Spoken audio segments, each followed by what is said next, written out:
chapter 8, verse 1.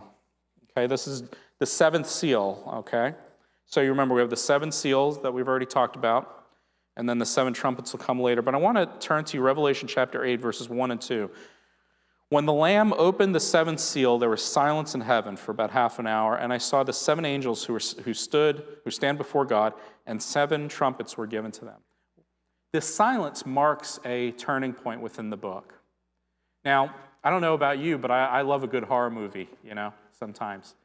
And sometimes the scariest part about a horror movie is not the monsters or the ghosts or the ghouls.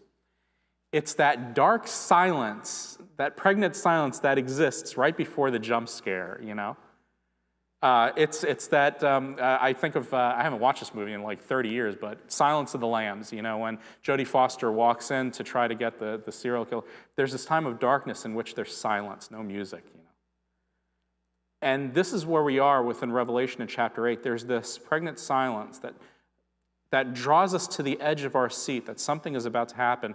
The angels are given seven trumpets, and what we find is that as the seven trumpets are blown, there's a shift to not only almost like the cyclical repetition of what happened in the seals, but also a movement ever closer to the coming of the Lord. Now, I talked to you about this before. I talked to you about how the seven seals, the seven trumpets, and the seven bowls they're not linear. They're not necessarily easily chronological.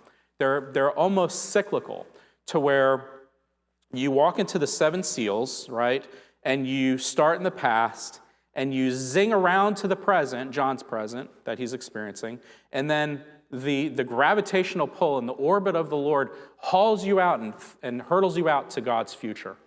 There's this constant going back to the past, hurtling around past the orbit of God's presence to the present, and then a hurtling out to God's future to which he calls us. And this happens over and over again in Revelation. Now, this is a method of John, in which John does it in the Gospel of John. John does it I've learned in 1 John recently, this cyclical, we call it repetitive, progressive kind of pattern. Say, I read your stuff, Lizette.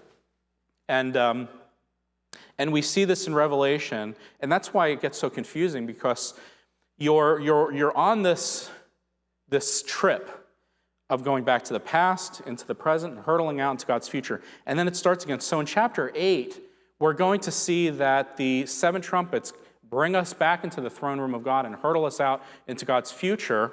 And then in chapter 10, we get to a bit of a lull in which during these seven trumpets, okay, there's a pause within the text in which now God brings John and draws John into the story, and now he must participate within the story. Okay, we're going to get to that in a moment. And then we go to chapter 11, in which we see two witnesses. And again, it's a cyclical hurtling in the past. Now, who are the two witnesses? I encourage you to read Revelation 11 and 12 later when you get home. The two witnesses, there are many theories. Some believe it's the representative of the law and the prophets. You remember Jesus always said, I came to fulfill the law and the prophets. Some say it's Moses and Elijah, two witnesses. Again, Moses representing the law, Elijah representing the prophets. Bring us back almost to the Mount of Transfiguration. You remember the Mount of Transfiguration? God was transfigured, glorified. And who was he walking around with? Moses and Elijah, two witnesses. And yet others, and most scholars, agree that the two witnesses, and I tend to err on this side, I'm not going to die on this hill, but this is where I err on, that the two prophets are Israel and the church. So what's going to happen is we have this lull in 11 in which John is drawn up into this drama and asked to participate. And then 11, we get, again, we're going back to what has happened in the past, in which God raises Israel and the church. And then we move again into a story in chapter 12 that grounds us in a different kind of, what I want to say, a layer. So not only do we have these cycles, we also have layers. Remember I told you several weeks ago that there is a mirroring in Revelation. God is enthroned, the Lamb is enthroned, and then God and the Lamb make their way to earth.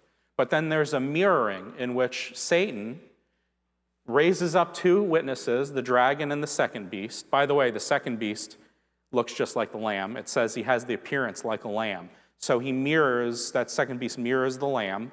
and they make their way up from the abyss to the earth, and then they meet on earth, and there's a big battle. Okay? And so what we get in chapter 12 is a kind of a zinging back into the past with this mysterious pregnant woman in the sky whom the dragon wants to kill the child. Some believe that's Israel, some believe that's Mary, right? And then there's this cataclysmic battle in chapter 12, verse 7. And as the Satan takes his last stand, which again mirrors God and the Lamb, you get this sense that this is the final phase of history, okay? Now, if the pregnant woman in chapter 12, I know we didn't read this today, you can read it later. If the pregnant woman in chapter 12 is Israel, then again, we're in the past. If it's the church or Mary, again, we're in the past. And we're making that quick orbit around God's present. And I want you to notice in chapter 12, verse, let's see here. Where am I? Oh, I'm sorry, chapter 11, okay, verse 16. I know we're in chapter 12, but chapter 11. Turn in chapter 11, verse 16 for me. Sorry for the going back and forth. This is how Revelation works. You can't do it in a linear way. Okay, all right, chapter 11, verse 16. Then the 24 elders who sit on their thrones before God fell on their faces and worshiped God, singing, "We give you thanks, Lord God Almighty, who are and who were." Very interesting language. The first thing you'll notice is it's plural. Remember, God is the one who was and who is to come. Now it's plural because of the Trinitarian nature of God. You know, the Lamb is enthroned. God who are, that's present, and who were. What's missing? The God who is to come. Because now, within this cycle, within this orbit, this orbital trajectory, God has come. And it's at that we kind of pause, and then we're going to move to the realm of the earth and Satan's abode. There's a mirroring, so there's another part of Revelation in which we get this mirroring effect. 2 witnesses from God, 2 witnesses from the dragon. The angel who is in chapter 10, we'll talk about that in a minute, takes a stand on the seashore and on the land. Satan will take his stand on the seashore and the land, and then there'll be this cataclysmic battle. Now, I say all this to say that we're in the thick of it, okay? And it's really confusing. I get it. But I wanted to give you kind of a big picture of this idea that there's not only this mirroring that happens in Revelation, but there's this, again, this cyclical progression. And I use the idea of an orbit because the text slows down and speeds up. So again, you think of the past coming around an orbital trajectory, then you speed up and you get hurled out to God's future, right? Y'all know like satellites work like that, right? You know, going to use Jupiter's gravity to sling you out to space, you know? All right, you get it. And that's kind of how